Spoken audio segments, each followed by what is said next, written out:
Olá, boa noite a todos. Hoje nós vamos fazer o Vida de Terapeuta sem a Kelly, né? Falando aqui.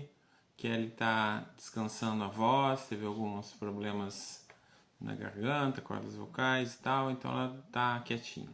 Mas ela pediu para eu assumir e falar.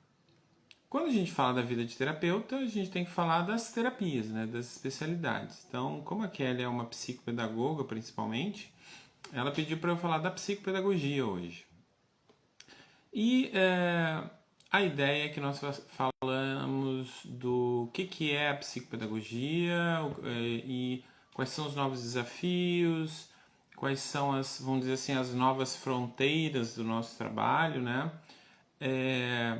Como as pessoas ainda compreendem o nosso trabalho como resumido ao trabalho de um reforço escolar, de uma preparação para a escola, e qual foi o papel que nós assumimos hoje, principalmente no trabalho com as pessoas no espectro do autismo e outras questões, né? Hoje eu vou ampliar um pouco essa compreensão, porque normalmente a psicopedagogia é muito reconhecida numa faixa etária, né, da criança, do primeiro ciclo até ali o quinto ano do ensino fundamental. E hoje eu vou ampliar um pouco isso. A gente vai discutir até o nosso trabalho com as pessoas idosas, por exemplo, com os adultos também, né? E vamos expandir também a questão de sairmos dessa questão do espaço escolar e ir para um mundo de aprendizagem, de cognição principalmente, muito mais amplo que a escola, né? Que normalmente nós somos reconhecidos nesse campo apenas. Bom, hoje a psicopedagogia ela faz parte, né, do CBO, que são é o que dá as ocupações no Brasil, né? E nós temos um código específico lá para psicopedagogia. E também temos o que faz um psicopedagogo, né? O psicopedagogo ele é um especialista em acompanhar e descrever, identificar o processo de aprendizagem de alguém. Ou seja, os processos cognitivos de uma pessoa. Se eles estão sendo eficientes, se eles estão sendo impactados por alguma questão que pode ser uma patologia, pode ser uma condição, pode ser um transtorno, pode ser uma metodologia que não é adequada ao perfil de funcionamento dessa pessoa, pode ser características culturais da escola que afetam essa pessoa, pode ser também uma necessidade de um suporte ou de uma mediação específica da família. Ao longo do tempo, essas coisas mudaram. Então, o psicopedagogo ele é um especialista e que hoje ele está muito próximo à saúde também, não só à educação.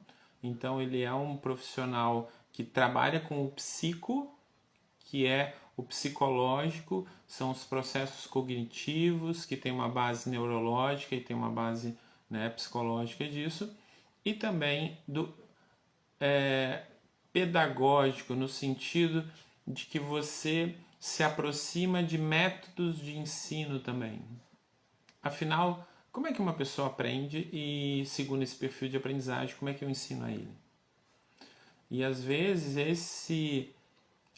esse processo de estar a meio campo da psicologia e da pedagogia, o psicopedagogo ele tem um papel fundamental também para oferecer suporte às escolas, às empresas, às clínicas, aos serviços de saúde. Por quê? Porque o processo que o terapeuta faz é um tipo de ensino. Né? Quando você vê um psicólogo trabalhando, um terapeuta ocupacional, um fisioterapeuta, ele não faz apenas um trabalho passivo na pessoa, né? Você faz um trabalho de ensino-aprendizagem com a pessoa. Ah, como assim, Márcio? Às vezes o fisioterapeuta vai trabalhar uma condição que se dá no corpo de uma pessoa, nas questões neuromotoras dela, E você vai ter que ensinar aquela pessoa a ter uma nova forma de atuação com o seu corpo, novos hábitos alimentares, novos hábitos posturais. Isso é ensino também. Da mesma forma que o terapeuta ocupacional, que vai ter que lidar com AVDs e outras questões, ele também vai ter que saber ensinar esses AVDs para essas pessoas, que podem ser crianças, pode ser na orientação do pai, orientação da escola, e tudo é processo de ensino. E o especialista, tanto na clínica quanto na escola, que faz esse suporte do ensino para um perfil de aprendizagem é o psicopedagogo. Às vezes me perguntam assim, né, uma pergunta recorrente, o psicopedagogo pode trabalhar AVDs? Isso não é apenas uma condição e um processo que o terapeuta ocupacional realiza? Nós temos que diferenciar uma coisa muito clara, assim, o que é ensino e o que é treino. Então, é prerrogativa, sim, do terapeuta ocupacional, segundo o CREFITO e outras resoluções, que o treino de atividades de vida diária, que englobam autocuidado, compreensão do seu funcionamento na vida diária, saber lidar com questões como transporte, locomoção e tudo isso, que são as AVDs básicas, isso é papel do terapeuta ocupacional, mas ele faz o treino. Quem ensina, e aí a gente vai entrar nessa área, né, que é uma área educacional, é o psicopedagogo dentro da clínica. Quando isso se dá na escola, geralmente na creche, de primeiro a quinto ano, quem vai trabalhar essas questões são os pedagogos, né? Na creche, quem ensina uma criança, quem trabalha o desfraude, tudo isso orienta a família no desfraude, são os pedagogos que trabalham isso na educação infantil. Então é importante que nós tenhamos esses processos de onde nós atuamos claros, né? E principalmente assim, o psicopedagogo tradicionalmente ele era chamado a lidar com dificuldades de aprendizagem de conteúdos, principalmente da escola, né? Hoje em dia isso foi ampliado. Nosso papel é fazer diagnóstico, sim, e laudos também do processo de aprendizagem daquela pessoa. Como é que ela aprende? Todo mundo aprende da mesma maneira? Já temos evidências muito claras que não. Que cada um tem um perfil de aprendizagem, né? Sem falar de pessoas que tenham características específicas, como TDAH, dislexia e outras questões do próprio autismo, né? Toda pessoa ela tem uma personalidade na sua aprendizagem, no seu perfil. Tem pessoas que gostam de aprender passo a passo, tem pessoas que gostam de aprender de uma forma mais sintética, mas nós temos que saber também fazer a avaliação desse perfil. Como é que eu construo um perfil de aprendizagem?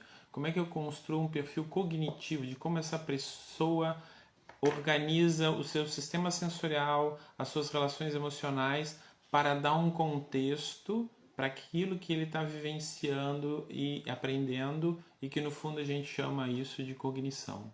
Então a cognição ela tem esse papel de colocar as coisas no seu devido lugar e dar sentido, né? Dar uma compreensão para o indivíduo do que ele está vivendo, como que ele está vivendo. Quando esse processo não se dá a termos, não se dá de uma forma adequada, nós vamos ter aí os transtornos de aprendizagem, vamos ter aí dificuldades de aprendizagem, mas eu vejo que é muito mais uma dificuldade de ensinagem, se é que a gente pode usar esse termo. Por quê?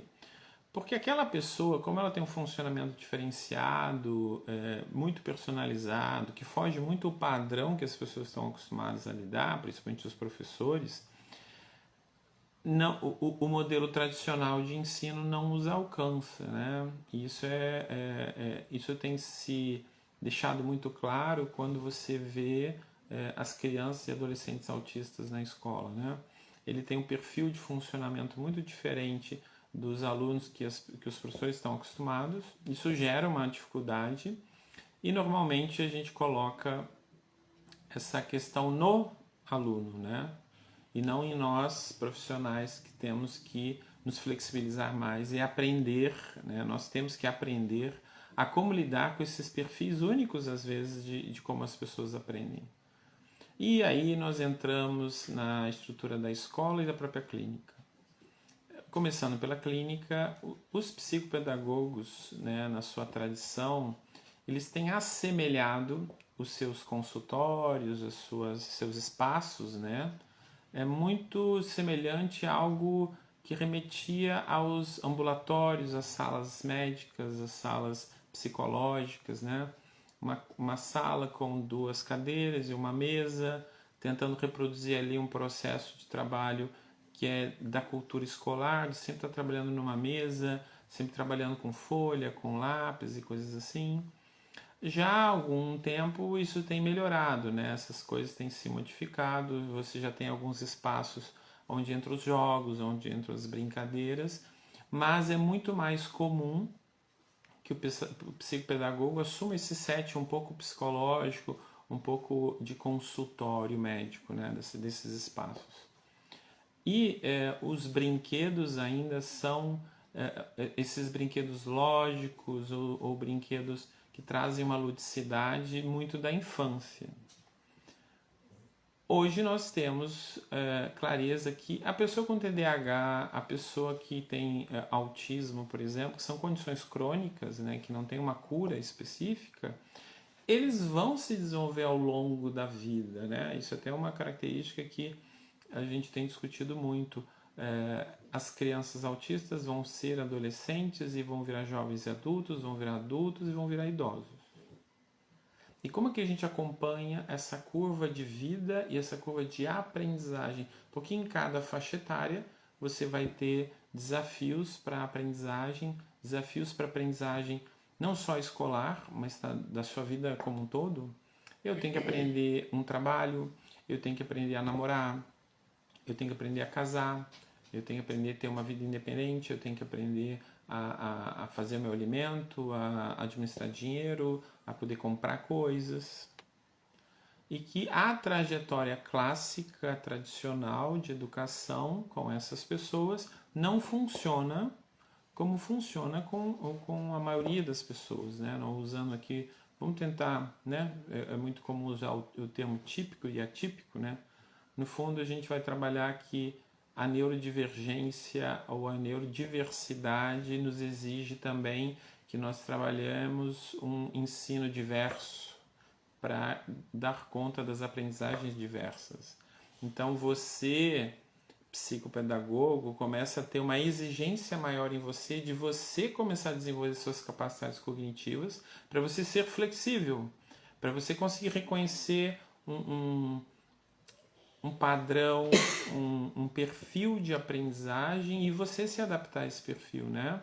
Hoje em dia se fala muito de engajamento, fala muito de reciprocidade.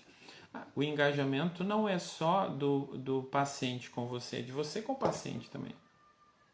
Às vezes o grande problema que a gente enfrenta de ensino é que você não engaja no perfil da pessoa.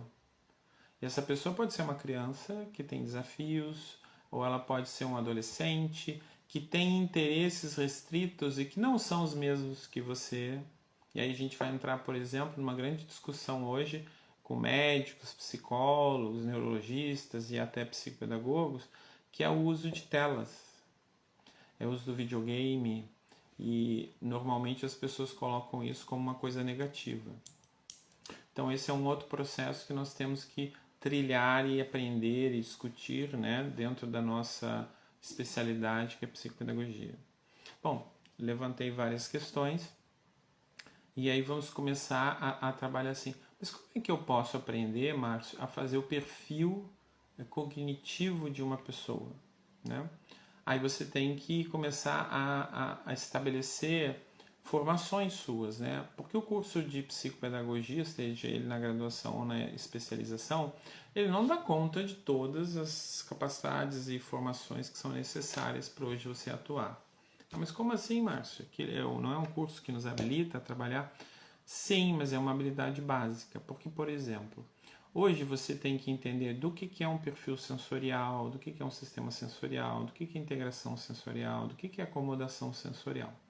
Porque o sensorial é o que te permite estabelecer uma relação com a realidade do mundo através do som, através da visão, através do olfato, do gosto, do tato, da sua capacidade proprioceptiva, da sua capacidade de deslocamento no mundo, que é o sistema vestibular, interoceptivo, que é a percepção do seu próprio corpo internamente, né? E isso não é dado, obviamente, nos cursos de psicopedagogia clássicos, né? Mas é uma coisa que vai fazer você entender como é que é o funcionamento. Outra coisa é você entender, por exemplo, de questões neuromotoras, musculoesqueléticas, que a fisioterapia, a terapia ocupacional trabalham, mas que você também tem que entender. O meu aluno, ele que é autista ou síndrome de Down, ele tem uma condição que é hipotonia. O que significa isso, né? Hipotonus, tônus baixo. Ah, mas o que isso importa para o meu trabalho? Hipotonia vai gerar questões de dificuldade de concentração, dificuldade de manter uma posição clássica da aprendizagem escolar, por exemplo, ou uma postura clássica de trabalho, se você fala de um jovem adulto e adulto. Então, ficar muito tempo numa posição sentado, com o tronco ereto, a cabeça numa posição de olhar à distância, ou eu trabalhar num caixa de um supermercado, ou eu trabalhar num escritório, isso tudo requer uma postura que a hipotonia vai trazer desafios de manter essa postura. Então, se eu não sei o que é hipotonia, não sei como lidar com isso, eu também não vou saber orientar a família, não sei também trabalhar com a escola e também não sei ensinar o meu próprio paciente ou aluno, dependendo como você quer chamar, o cliente, de como é a condição dele. Isso é uma outra coisa que nós temos que trabalhar também. A consciência da sua individualidade, a consciência do seu perfil, de como é que eu funciono. Essa minha condição é como? Ah, tudo bem, eu sou do espectro autista, tá, mas como é que é isso? O que é hipotonia? Outra questão, por exemplo, é frouxidão ligamentar, que é uma coisa que altera as articulações, altera como essa mão funciona e que muitos autistas apresentam isso. Alguns estudos classificam isso numa faixa de 60% a 70% dos autistas que não têm questões sindrômicas têm essa condição motora desde a infância. Então, isso é uma questão que vai impactar muito a capacidade de você usar instrumentos com a mão. De você usar um sabonete para tomar banho sozinho, de você usar uma colher para comer, de você usar um lápis para escrever, uma caneta para escrever na escola. Às vezes, coisas mais severas, até de você amarrar um sapato, de você usar um micro-ondas, tudo que tiver o uso da mão. Quando uma pessoa tem essa condição, vai afetar essas questões. Então, é um espaço de aprendizagem, do psicopedagogo, porque nós somos uma profissão, uma especialidade de meio de interação com outras especialidades, porque nós somos responsáveis por dizer, olha, o perfil de aprendizagem dessa pessoa tem essas características. Então é importante que a gente ensine dessa forma. E aí, como eu falei no início, todas as especialidades elas têm um processo de ensino e aprendizagem que elas têm que desenvolver. Seja eu ensinando na psicologia, seja eu ensinando na psicomotricidade. Então é importante que a gente saiba essas questões neuromotoras também. Então nós temos que estudar essas questões. Da mesma forma que a gente vai ter que estudar o que são as questões sensoriais, né? Quando a gente começou a nossa vida na escola, a gente entendia que tinham 5 sentidos, né? Hoje o sensorial é muito mais que isso, né? Tanto é que os terapeutas ocupacionais fazem uma formação internacional muito aprofundada que se chama integração sensorial de Aires, principalmente, para você entender como é o funcionamento de uma pessoa no aspecto sensorial, se ele é hipo, se ele é hiper, tem várias classificações. Isso vai definir também como ele lida com o mundo, como ele lida com as informações. Então, se você tem uma pessoa, por exemplo, hiperreativa na escola a nível auditivo, e você leva ele para uma turma barulhenta, para um recreio barulhento, ele possivelmente vai sofrer com aquilo, sofrimento mesmo, né? Ele vai sentir aquilo quase como uma agressão. Ele pode ter uma reação que a gente chama de sobrecarga, e ele pode chorar, ele pode fazer buscas proprioceptivas que as pessoas confundem com autoagressão. Então, no fundo, às vezes, quando eu me mordo, quando eu me bato, eu estou fazendo aí um estímulo proprioceptivo para eu conseguir bloquear esses estímulos de hipersensibilidade auditiva. Mas isso é uma outra questão.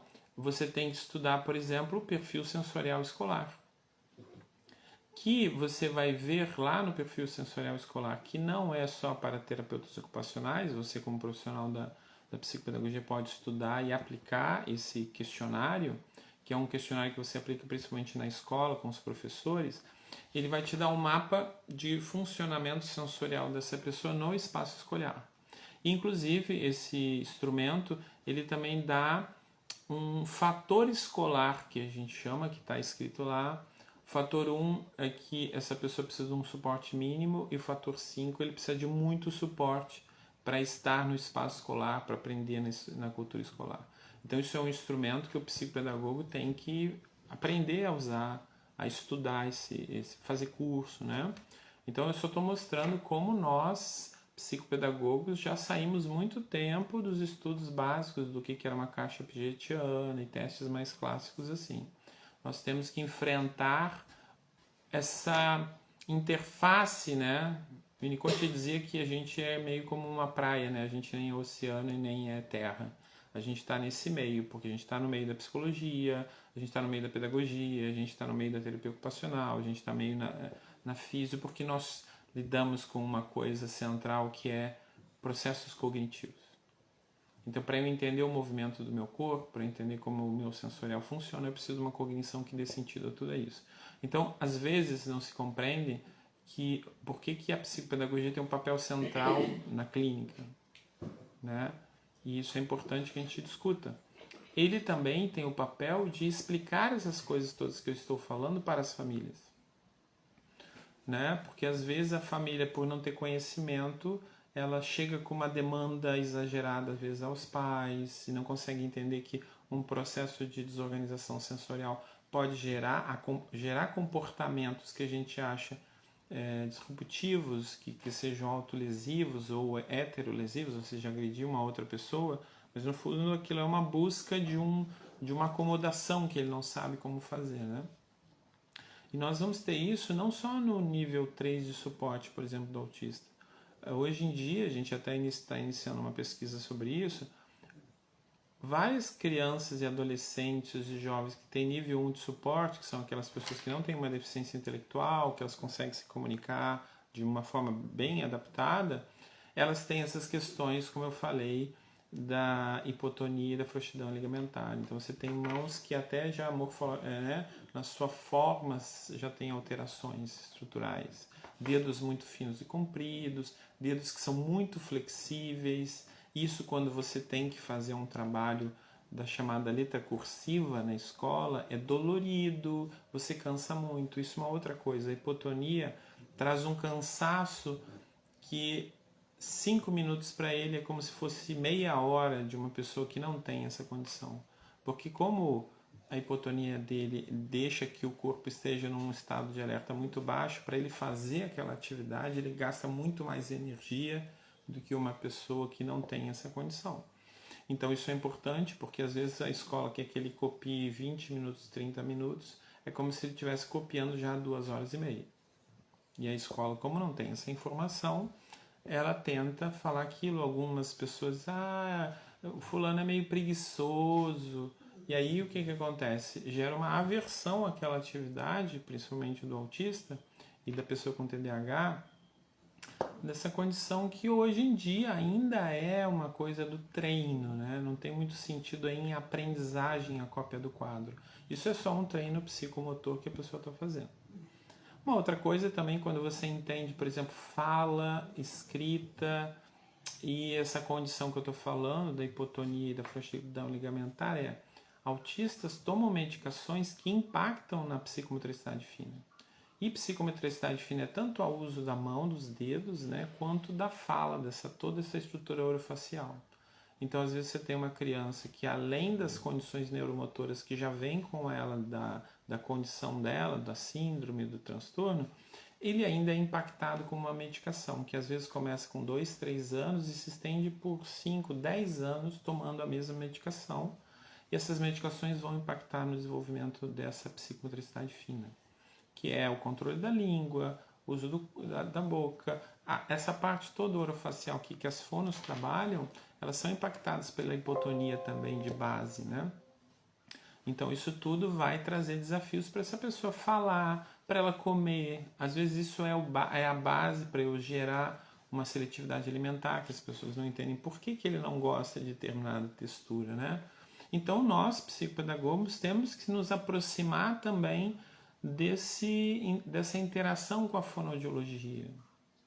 Como uma criança vai aprender a se alimentar em casa? Né? A tendência da família, a gente chama, de que eu preciso nutrir o meu filho. Então, o que ele comer, eu vou dar.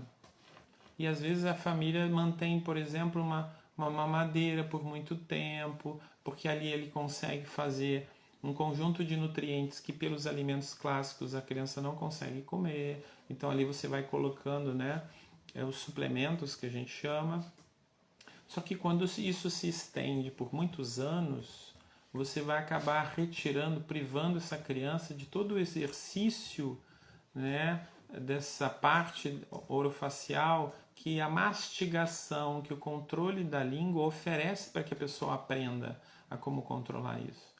E como eu só bebo líquido ainda numa posição de mamadeira, que é uma posição de uma faixa etária aí do 1 ano, 2 anos de idade, você tem pessoas ainda com 8, 10 anos de idade se alimentando dessa forma, e isso vai trazer consequências, né, neuromusculares até de funcionamento.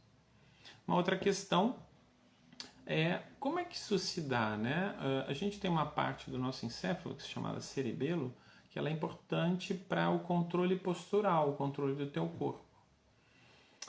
E o nosso corpo, ele funciona como um administrador da nossa casa, por exemplo, né? Ele vai dizer assim, se tem pouco dinheiro, vamos nos ater ao essencial da casa, né? Não vamos gastar com supérfluo. O corpo é mais ou menos assim. Se o cerebelo entender que essa pessoa tem um grande desafio de manter o tronco ereto, a cabeça numa posição que consiga olhar, se manter dessa forma, ele vai investir toda a energia e todo o esforço dele para essa condição básica de funcionamento, né? De manter o corpo ereto para que a respiração funcione, para que esse coração bata melhor. As capacidades refinadas, que é o uso dessa mão em pinça, né? Esse movimento de pulso, que o cortar com a tesoura, que o escrever cursivo que a escola às vezes exige, e a fala também, nessa toda essa fonação que a gente tem, o cerebelo vai dizer assim, olha, isso não é prioritário esse corpo, né, esse tronco, essa cabeça estarem funcionando. E aí a gente vai ter complicações, às vezes, de uma pessoa ficar sem a capacidade de fonação, de falar, o uso da mão de uma forma mais elaborada. Então vocês vão vendo que tudo isso é um conjunto complexo de conhecimentos que a psicopedagogia hoje tem que entender para se relacionar numa relação transdisciplinar, não só multi, né? Mas quando eu atuo junto com o fono, quando eu atuo junto com o psicólogo, quando eu atuo com um terapeuta ocupacional, eu tenho que entender desse mundo que esses especialistas trabalham. Porque você não vai ter um ser humano na sua frente que ele seja fatiado. Então você lida com uma criança, um adolescente, um adulto e um idoso com tudo ao mesmo tempo. Não tem como não. Primeiro vamos fazer a integração sensorial para depois trabalhar o cognitivo. Essa pessoa funciona tudo ao mesmo tempo. Apesar das nossas didáticas, né, ou às vezes alguns métodos trabalharem uma coisa estratificada, como se o sensorial não permitisse um emocional funcionar e consequentemente, um cognitivo de aprendizagem acadêmica, por exemplo. Essas coisas se dão tudo ao mesmo tempo. E aí vamos progredindo. Chegamos na adolescência, temos que entender disso tudo também, mas também temos que evoluir na nossa cultura da aprendizagem. O psicopedagogo é muito focado numa cultura da educação infantil, da alfabetização, das 4 operações básicas matemáticas. Quando a gente começa a ter uma complexidade maior, nós não conseguimos lidar com o conteúdo e aí temos dificuldade de dar suporte a essas pessoas, né? Então, por exemplo, nós temos que entender processos cognitivos que vão dar condições de alguém aprender física, aprender álgebra, atender geometria complexa, biologia, química. Nós não vamos dar aula do conteúdo, mas nós temos que saber o conteúdo e quais processos cognitivos estão por trás da aprendizagem disso para dar suporte a esse adolescente. Uma outra coisa é que o brincar de uma criança, que ainda era muito da exploração tátil, da vivência corporal, é substituída pela digitalização disso, que é o mundo do videogame, é o mundo do celular. E aqui eu não estou falando de uma autoestimulação como ocorre com algumas crianças que ficam horas, né, de uma situação não muito funcional. Nós estamos falando de uso de telas de 60 polegadas. Eu estou falando de videogames que façam interação em espaços diferentes, não no mesmo espaço, mas eu jogo um jogo que tem 100 pessoas no mundo jogando comigo e que ali trazem desafios de adaptação, trazem desafios de conhecimento, trazem muitos desafios de conhecimento pop para nós, não para os adolescentes. Às vezes eu vejo os pais, os próprios profissionais, eu não sei nada de videogame e entende aquilo como uma bobagem, uma coisa, né, que não seja tão importante. Às vezes eu coloco até os pais para tentarem jogar, os terapeutas, eles veem a complexidade, tanto cognitivo quanto neuromotora. Você tem que ter uma capacidade de reação, o uso das mãos de diferentes modalidades antagônicas até. A mão esquerda está fazendo uma coisa, a mão direita está fazendo outra, o olho está prestando atenção no movimento, o auditivo está pegando pistas de movimento dentro do jogo para saber qual é a reação que eu tomo.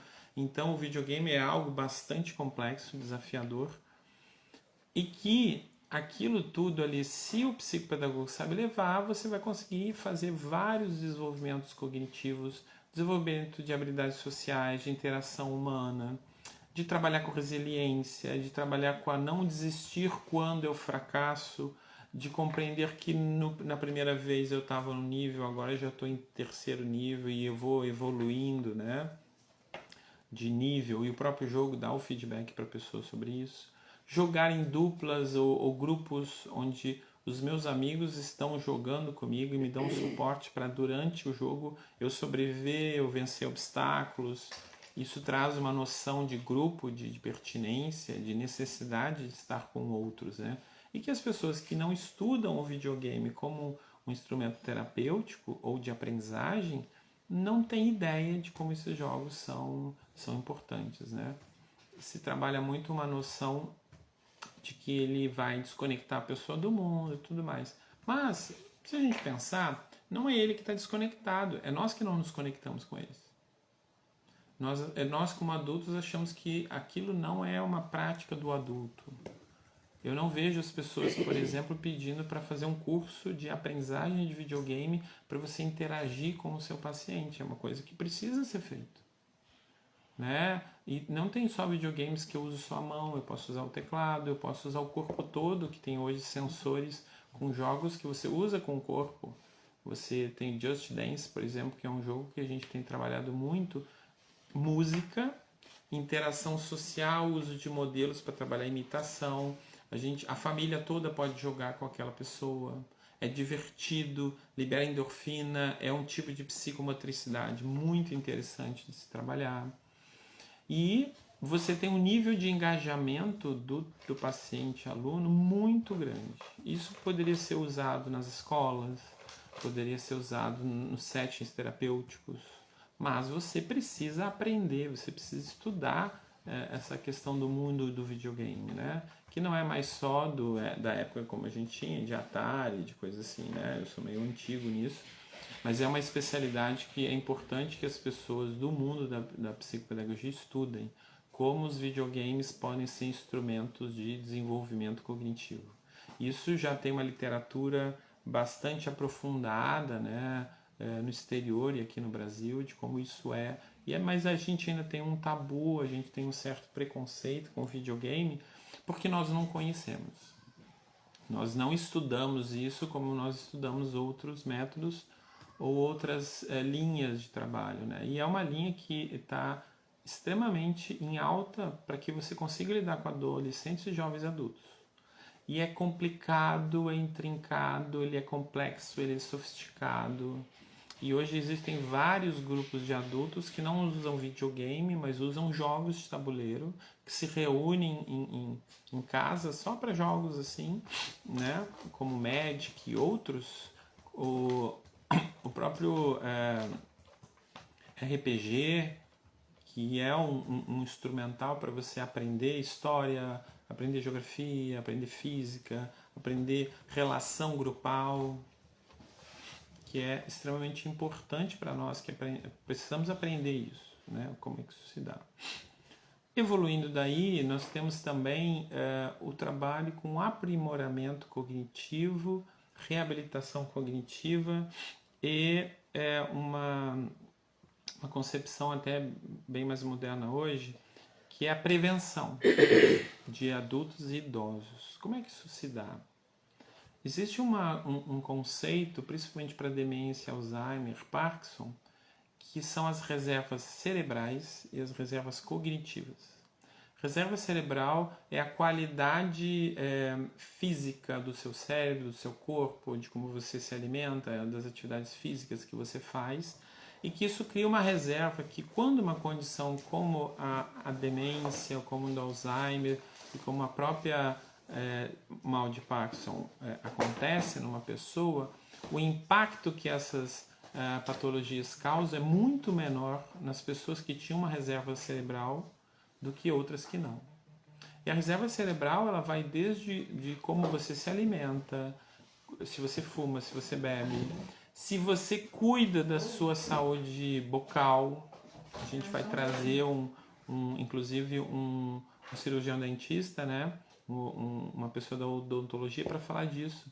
Quando você não cuida da sua saúde bucal, você vai impactar nessa sua reserva cerebral, porque você vai tendo mini inflamações que não aparecem, não dão febre e que lá vão alterando a qualidade neurológica que você tem. Isso já está mapeado e bem documentado na literatura científica dessas questões, mas é pouco conhecido dentro da psicopedagogia de como isso se trata, né? Outra questão é o engajamento mesmo dos idosos, dos adultos em atividades que necessitem o uso cognitivo, né? Que aí a gente vai entrar na reserva cognitiva. Como é que eu uso a minha mente? Como é que eu uso os processos cognitivos?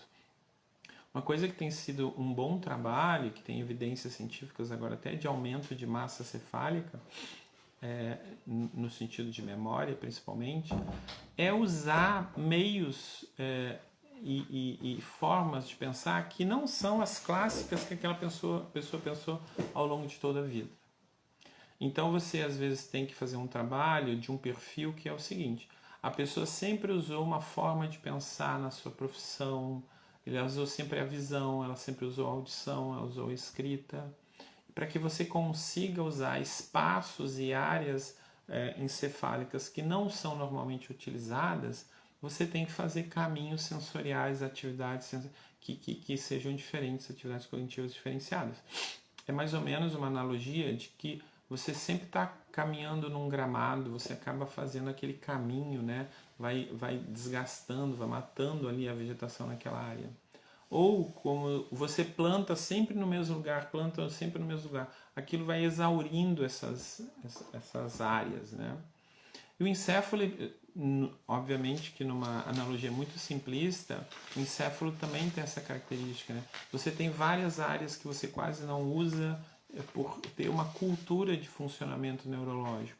O psicopedagogo tem que estudar isso, de como é que aquela pessoa tem o perfil de pensamento, e usar estratégias para que ele use outras áreas.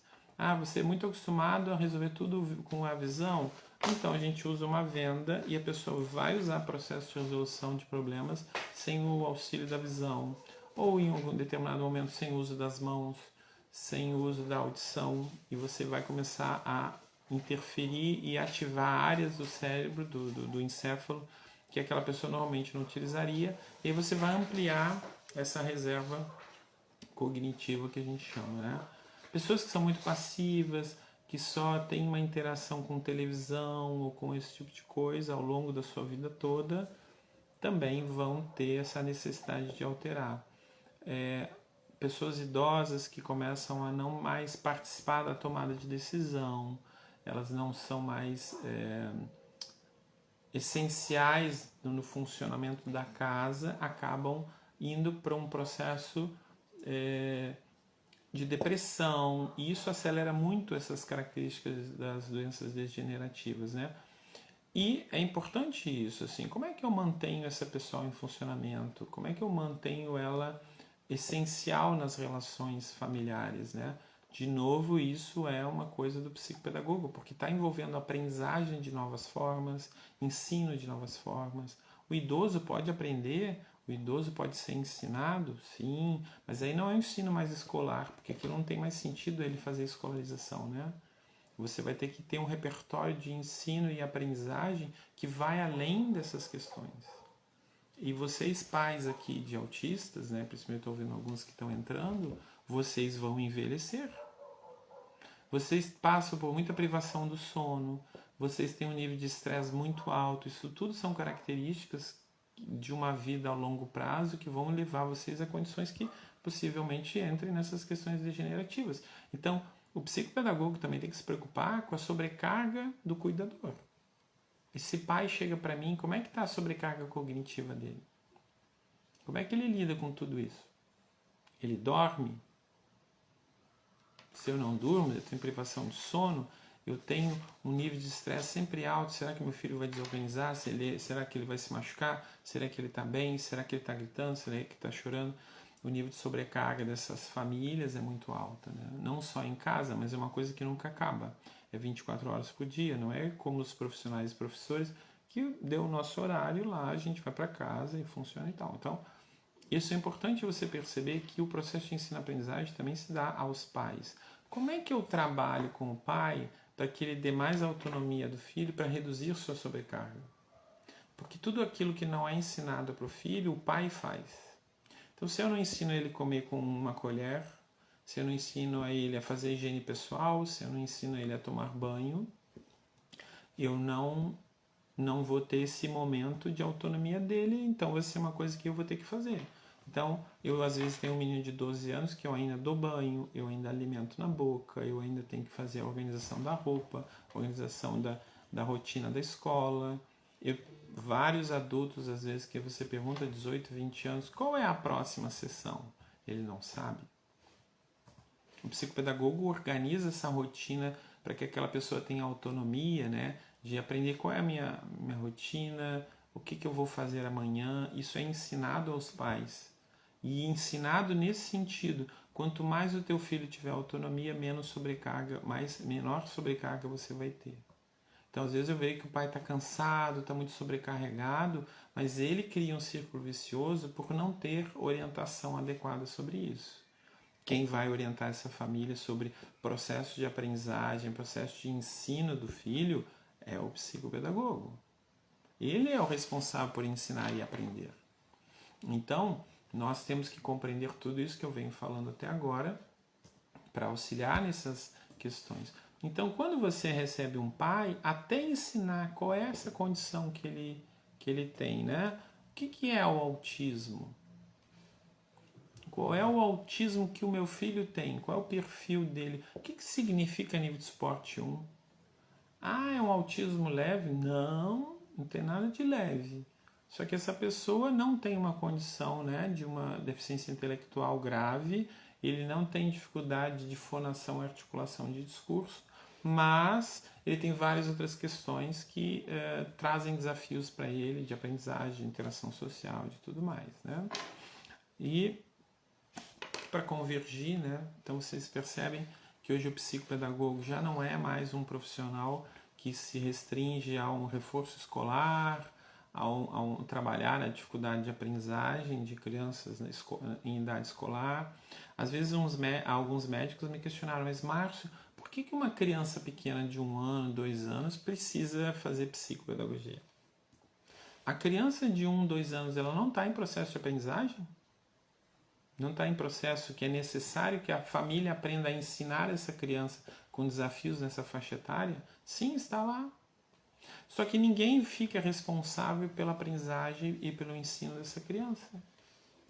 São crianças normalmente que, como não é obrigatório por lei colocar na escola, essa criança até os 4 anos ela fica sem acesso às intervenções clássicas da creche, a interação social. É uma criança que, se não tiver um outro irmão, ela vai só conviver com adultos, e adultos que normalmente tentam fazer uma coisa que a gente chama de estabilização, que é essa criança não entrar em crise, não chorar, não se irritar.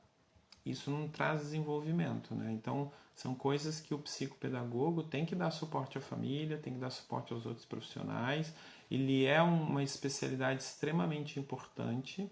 Às vezes eu vejo que em algumas clínicas é um papel secundário, mas não, o psicopedagogo que tem toda essa informação que eu já citei e que tem essa postura sobre o trabalho, ele é chave no trabalho de suporte ao médico, de interação entre todas as especialidades, no desenvolvimento, né? Karine entrou aqui agora, é uma formanda em fisioterapia, ela tem visto o quanto é importante você programar o processo cognitivo para realizar uma atividade neuromotora da fisioterapia, por exemplo, né? E às vezes a gente coloca, o paciente é desorganizado, ou isso, aquilo, não. Nós é que não sabemos interagir com ele para que não gere uma desorganização. Isso é um processo que o especialista, o terapeuta tem que aprender. E dentro da clínica, quem pode ajudar ou ensinar de como funciona a aprendizagem e o ensino daquele paciente é o psicopedagogo. Então, quem é psicopedagogo e está nos assistindo, vamos lá estudar e vamos assumir esse papel que a gente tem, né? Concluindo aí para a gente, né, terminar, durante o nosso trabalho a gente vai falar muito disso, né? Às quintas-feiras, nesse nosso programa Arte de Pensar, a gente vai começar a falar disso, né? De como é que é o trabalho com os adultos, como é que é o trabalho com pais, como é que é o trabalho com pré-demência, com idosos, como é que é o trabalho de aprendimento cognitivo, porque nós temos que lidar com adultos, né? Os pais, como é que eu lido com os pais de uma criança com autismo ou TDAH? Eles normalmente não fazem parte do processo, por exemplo, né? Tanto do processo judicial que o plano está pagando de tratamento, eles não entram nesse cálculo, né? Não, eles não entram no processo terapêutico. Geralmente o médico não vai indicar que esse pai tenha que ter uma orientação, um treinamento. Então isso é importante que a gente pense que o psicopedagogo ele tem que compreender que o enfoque não é só na criança, né? A gente tem um enfoque global. Essa família precisa de suporte, essa avó precisa de suporte. E me despedindo aqui, é um espaço onde a gente precisa que vocês perguntem, precisa que a gente fale de outras especialidades, né? Nas segundas-feiras a gente tem trazido especialistas de outras áreas para justamente mostrar que temos uma nova visão e uma nova forma de trabalhar, tá bom? Espero que vocês tenham gostado, né? Eu estou aqui substituindo a Kelly no Vida de Terapeuta, né? Com uma outra visão, mas eu acho que era importante a gente falar disso, porque a Kelly é uma psicopedagoga e eu acho que dá respaldo para entender algumas coisas que ela fala quando tem que estudar algumas coisas. Se alguém tiver alguma pergunta, é agora a hora interessante da gente ter nesses nossos minutos finais aí da nossa live. Se alguém quiser fazer uma pergunta, como isso pode ser dado, estamos aqui.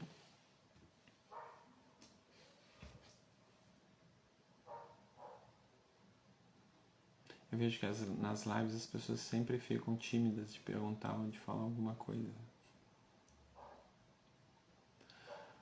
Bom, pessoal, então encerramos hoje, né, o Vida de Terapeuta. Foi importante a gente ter conversado sobre essas questões. Nosso vídeo fica gravado aqui no Instagram, depois ele vai para o YouTube, né, que a gente tem lá, e aí vocês vão poder retomar essas questões. Se vocês quiserem mandar também direct para nós sobre algum tema, alguma questão que foi falada aqui, a gente tem a maior vontade de responder a vocês, que isso é importante, né? Então, obrigado aí o pessoal do Autista Funcional, né, que tem nos acompanhado bastante. E lembrando, hoje saiu um vídeo da Kelly, que estará no CIAB 2024 em Maceió. Ela vai fazer uma oficina sobre o brincar e como o brincar pode ser terapêutico, né? E o brincar também hoje, vocês ouviram eu falando, né? De como o brincar pode ser também com jovens e adultos, né? Tá bom? Então, pessoal, Foi um prazer ter estado aqui hoje conversando com vocês, né? Gabi, pessoal aí. E até a próxima. Até quinta-feira. Amanhã também tem uma atividade que é com uma família. E eu vou apresentar também essa família. A gente vai conversar com a família sobre isso tudo que nós falamos, né? E amanhã, então, nos vemos 8 horas com uma família nesse processo de tirar dúvidas, conversar sobre a condição do seu filho, como é que pode ser orientado e tudo mais, né? Que faz parte do nosso Arte de Cuidar aqui, tá bom, gente? Um abração, obrigado por ter nos assistido hoje.